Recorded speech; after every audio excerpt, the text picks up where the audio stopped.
What are you going to remember most about this group? I think it was kind of something that I just touched on. It's just like the family aspect of it.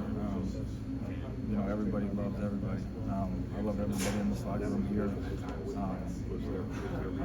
Everybody on staff. I can name everybody. From trainers, weights, Chad, all of our doctors, everybody behind the scenes.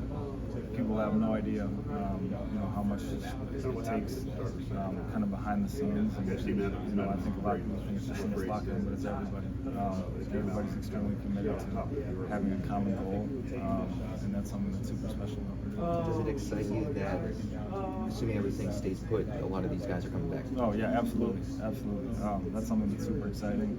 Is Caleb's the only senior, so that's something that I'm pretty sure. I'm not sure everyone's thinking about that right now. Obviously it's the emotion of the loss, but I know that everyone's extremely excited because we have the opportunity to do something special next year. Cam, can you walk us through the three? You were probably asked about this already. Just walk us through the game time three. Braden makes a hell of a play to beat the shot clock. Just what was going through your mind when you saw him looking your way? I knew that I would have to catch and shoot it. The shot clock was kind of winding down, and I'd have to shoot it high and get it, get the ball off quick, just because of his wingspan. That his teammates were saying it was 7'6", which is kind of absurd. It's crazy. So I knew that he was guarding me on that possession, and I knew if the ball was going to get past my way, that I'd have to catch and shoot it quick and get it off before he'd be able to make a play on it. Do you have to change the way you shoot against these guys because those windows close so quick?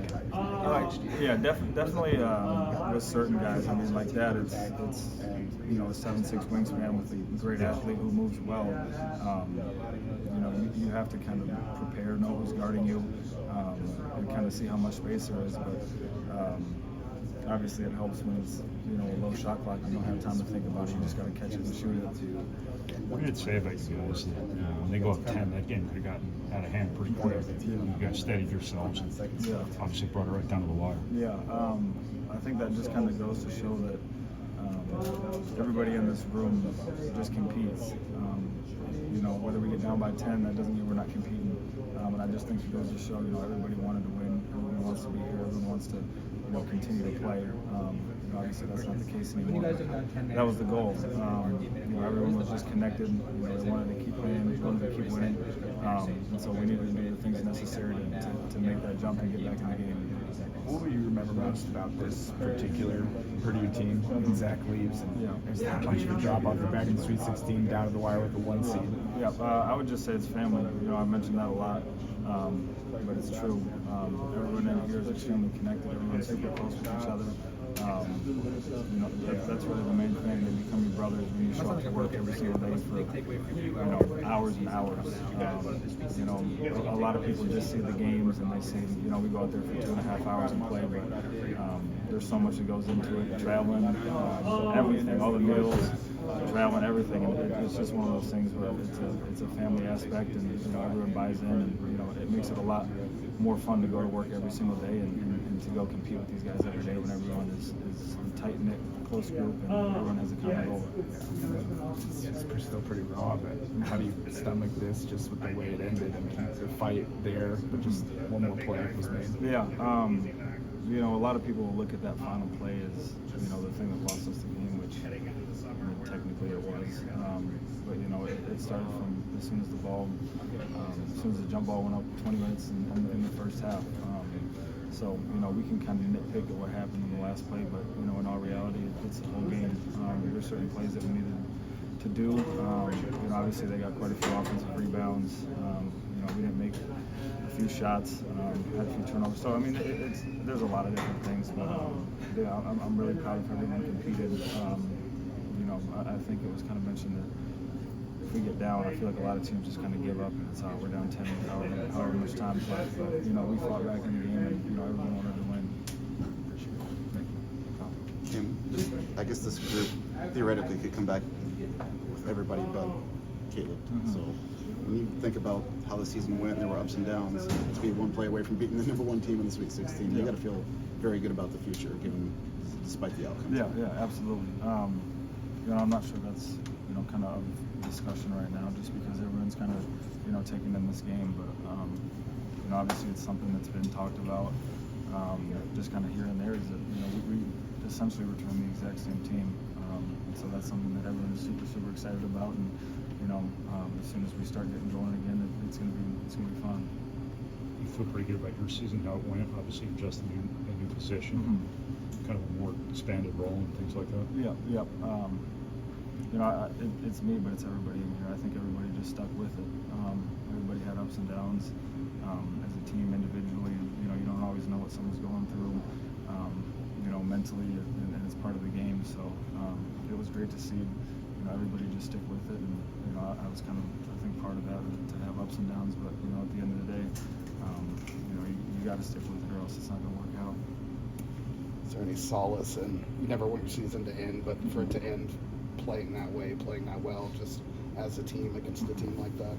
Yeah, I think, anytime losing sucks.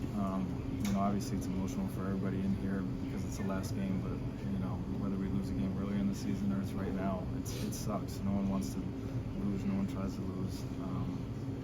But obviously when it's at the end of the season like this, and you lose and you go out and compete and you try your best to win the game, it's extremely tough, because especially on a last second shot like that, it's tough losing. How long are these next few weeks without basketball kind of getting back into life away from competing? It'll probably be about a week for some people. Some people might take more time off, but everybody in here loves basketball. That's why they're here. That's something that's made us so special. It's just everybody loves it. So I wouldn't be surprised if there's guys back in on Monday, wanting to play open gym, wanting to do things with the team, and that's something that's going to be so special for next year. It's just everybody loves it. Obviously you guys lose, but your last shot of the season is to tie it up at 60. Just where does that kind of sit in your chest, just seeing that go in, tying the game in that situation? Yeah, obviously it feels good to see shots go down.